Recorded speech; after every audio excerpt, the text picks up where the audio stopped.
So this past weekend I went to a convention in Tallinn called J-Zone, and it was held in Kultuurikatel. It was the first time the convention was held under this name.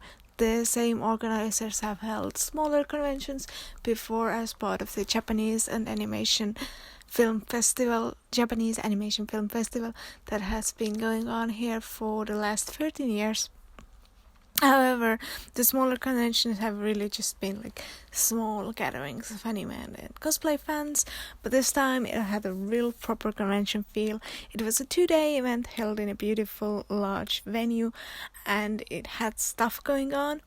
On the first day, there was the main event was the cosplay competition, which was very nice, although hard to film on my phone, and I generally don't get good quality content with my phone from the stage, as it happened this time as well.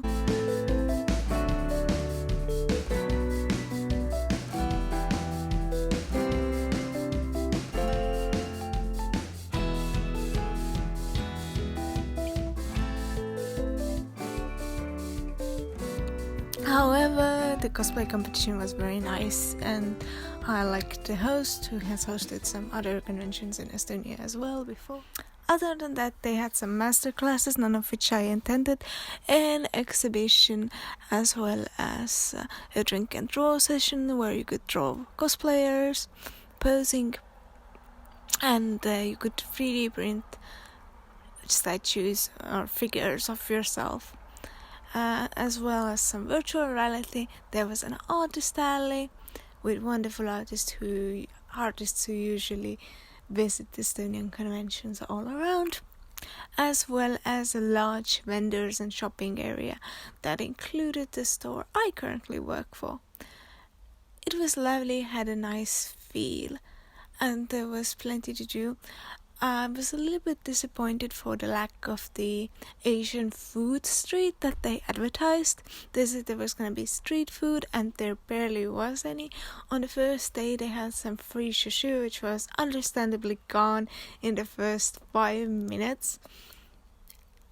And on the second day they also had one Japanese restaurant offer and sell their food, but I don't think it could really count as a street food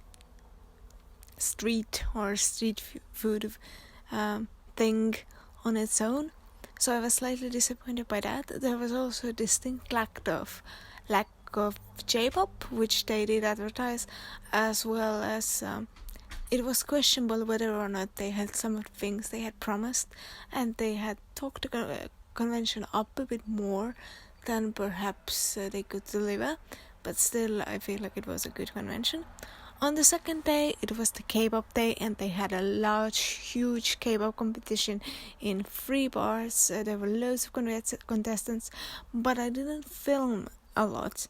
And that is not because I don't like K-pop or dancing. It is mostly because some of the performances I feel were the sort that YouTube would take down, and not because of the copyrighted music, but because I felt some of the performances made me a little uncomfortable, and they were a little bit too explicit, and I think the performers weren't always aware of the fact that what they were doing was perhaps not appropriate for the stage and the venue. But other than that, I don't really have any large complaints. There was the ending ceremony, which I didn't attend, but they were supposed to announce who won their quest, the award of which was a trip to Japan, and they didn't announce that either. There were some communication problems, I feel, but other than that, it was a good convention, and I would recommend it. I think that they will learn from their mistakes and improve, and they are planning to have the same convention again next year, which is a good thing, and hopefully it will be even better this year, even though I also liked it this year. So if you have liked this video, make sure to check out some of my other stuff. Make sure to leave a comment and a like, and tell me what would you like to see me do next. And I'll see you in the next video. Bye!